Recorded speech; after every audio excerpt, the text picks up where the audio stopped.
আমরা তো এই বছর শুরু করলাম লেভেল এ দিয়ে, তারপর আমাদের যে প্ল্যান আছে লেভেল 1 করার, লেভেল 2 করার, লেভেল 3 করার।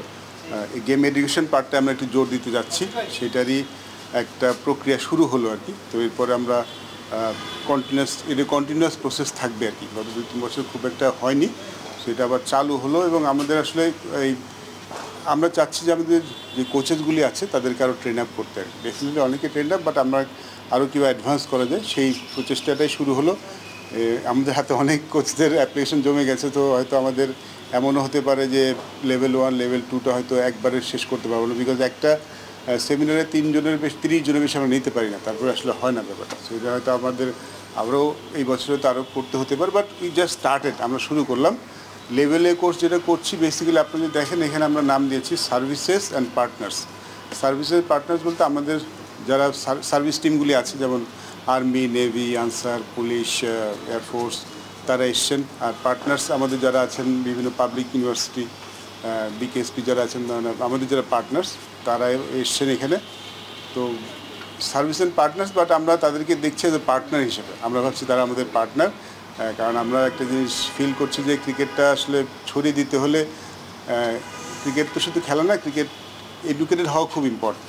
সো এখানে যারা আসেন তারা আসলে রুট লেভেলে কাজ করেন, তাদেরকে যদি আমরা এডুকেট করতে পারি, একটু আপগ্রেড করতে পারি, সেটা দিন শেষে বাংলাদেশ ক্রিকেটের জন্য কাজে লাগবে। সেটাই এই প্রচেষ্টা, ইটস জাস্ট স্টার্টেড। হোপফুলি ফিউচারে এটা আরও অনেক বড় হবে। দেখুন আমরা স্ট্রংলি বিলিভ করি একটা জিনিস, যে Bangladesh cricket is not only about যারা শুধু ক্রিকেট খেলেন তাদেরকে নিয়ে। প্রফেশনাল যারা থাকেন তারা তারা তারা মোটামুটি এডুকেটেড থাকেন, তারা একটা সিস্টেমের মধ্যে থাকেন, তারা কোচেস পেয়ে থাকেন। বাট আমরা যদি একটা ওভারঅল ক্রিকেটের যদি চিন্তা করি, আমরা আসলে ওভারঅল ক্রিকেটটা চিন্তা করছি, তাহলে যেই লেভেলে কোচিং করান, যে লেভেলে টিচ করান, সেখানে যেন প্রপার কোচিংটা যেন দিতে পারেন। নতুন যারা খেলতে আসেন তারা যেন শুরুতেই প্রপার কোচিংটা পান। আমরা এই জন্য রুটস লেভেলটার দিকে বেশি নজর দিচ্ছি।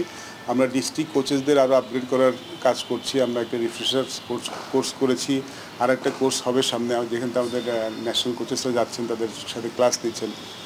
রিসেন্টলি একটা হয়েছে রাজশাহী ডিভিশন নিয়ে, এরপরে খুলনা ডিভিশন হবে, এরকম সবগুলো ডিভিশনে যাব। এটা একটা কোর্স চলছে, কীভাবে আপগ্রেড করা যায়। এবং আমরা বিশ্বাস করি, দেখুন ডিস্ট্রিক্ট থেকে যারা কোচ করেন, একটা নতুন ছেলে কিন্তু প্রথমে তার হাতেই আসে।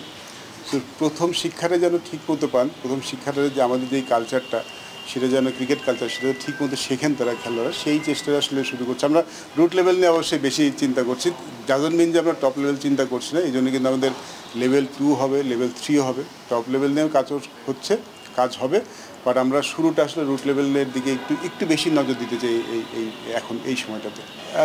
লেভেল 1 কোর্স করার জন্য অনেকের সিভি জমা পড়েছে, মানে যারা ফার্স্ট ক্লাস প্লেয়ার এখনও খেলছে না, তো আর 1-2 বছর খেলবেন, তারা কোচিংয়ে আসতে চাচ্ছে। অনেকে খেলা ছেড়েছেন, অনেক বছরের অভিজ্ঞতা আছে, তারা কোচিং আসতে চাচ্ছেন, উইচ ইজ গুড। আমাদের কিন্তু অনেক ক্রিকেটাররা এত কোচিং আমি আসতে তখন দেখিনি। ইনফ্যাক্ট মানে 5-10 বছর আগে কিন্তু ক্রিকেটার এত কোচিং চাইতেন না।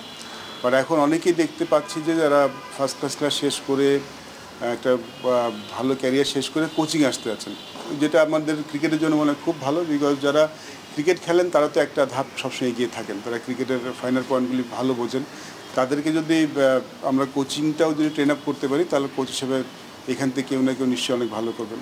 আমাদের সামনে তো যেহেতু অনেক প্রোগ্রাম, আমাদের কোয়ালিটি কোচেসদের খুব দরকার হবে। বিকজ আমাদের ক্রিকেটটা নিয়ে যদি আমি চিন্তা করি, আমার মনে হয় যে ফ্যাসিলিটিস একটা ব্যাপার থাকে অবশ্যই, বাট কোয়ালিটি কোচিংও খুব ইম্পর্টেন্ট। একদম শুরুর দিকে মাঝখানে কোয়ালিটি কোচিংটা খুব ইম্পর্টেন্ট।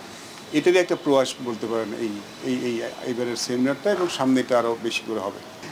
ক্রিকেটটা ছড়িয়ে দেওয়া একটা অনেক বড় পরিকল্পনা। ক্রিকেটটা কীভাবে আমরা যেন মাঠে আরও বেশি ক্রিকেট খেলতে পারি। আপনি যদি দেখেন যে রিসেন্ট পাস্ট আমাদের যারা ইয়াং ছেলেরা, তারা আসলে আমি দেখেছি যে স্কিল ট্রেনিং বেশি করে, মানে নেটসে অনেক বেশি সময় কাটায় মাঠে ম্যাচ খেলার থেকে। তো আমার একটা পরিকল্পনা আছে, মাঠে কীভাবে খেলাটা আরও বেশি খেলা যায়। যেটা স্কুলের ছেলে যদি 10টা ম্যাচ খেলে, আমার চেষ্টা থাকবে সেজন্য 20টা ম্যাচ খেলতে পারে। সে যদি ওয়ানডে ম্যাচ খেলে থাকে, চেষ্টা করবে সেজন্য লঙ্গার ভার্সন ম্যাচ খেলতে পারে। ডিস্ট্রিক্ট লেভেলে যারা খেলে তারা যেন ডিস্ট্রিক্ট ক্রিকেটে রেগুলার হতে পারে। আমরা শিক্ষা বোর্ডের সাথে কথা বলেছি, আমরা বসেছিলাম, সেখানে কিন্তু কথাও হয়েছে যে আমরা কলেজ ক্রিকেটটা আবার শুরু করি, যেন কলেজের মধ্যে ক্রিকেটটা যেন রেগুলার হয়। আমাদের প্রেসিডেন্ট সেটা নিয়েও কথা বলেছেন, সেটা নিয়ে কাজ করছেন। আমাদের একটা তো পরিকল্পনা আছে ক্রিকেটটা ছড়িয়ে দেয়, রুট লেভেল নিয়ে কাজ করা। অ্যাট দ্য সেম টাইম আমাদের যারা কোচেস আছেন তাদেরকে কীভাবে আরও আপগ্রেড করা যায়, কীভাবে আধুনিক কোচিং দেওয়া যায়। অবভিয়াসলি বায়োমেকানিক্স এখন ক্রিকেটের খুব একটা ইম্পর্টেন্ট পার্ট, সেটা নিয়েও কাজ করতে চাই। পরিকল্পনা অনেক, দেখা যাক কতদূর এগাতে পারি। ভালো কোচেসরা যদি আমরা প্রডিউস করতে পারি তাহলে অবশ্যই বাইরের দেশে তারা ডাক পাবেন। বাট আমার আসলে মূল কনসার্ন যে আমাদের যে ক্রিকেটটা সেখানে কীভাবে আমরা আরও ভালো কোচেস প্রডিউস করতে পারি, সেইভাবে ভালো কোচিং করাতে পারি।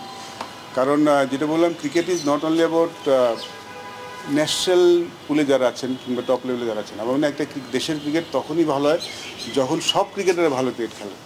সবাই যে টপ লেভেলে খেলবেন তা না, কিন্তু যখন একটা ডোমেস্টিক ক্রিকেটে ভালো ক্রিকেট হয় তখন ন্যাশনাল টিমের স্ট্যান্ডার্ডটা কিন্তু এমনিই বেড়ে যায়। সো ওইখানে যদি আমরা ভালো করতে পারি, ন্যাশনাল ক্রিকেটের স্ট্যান্ডার্ড পারফরমেন্স তখন এমনি ভালো যায়।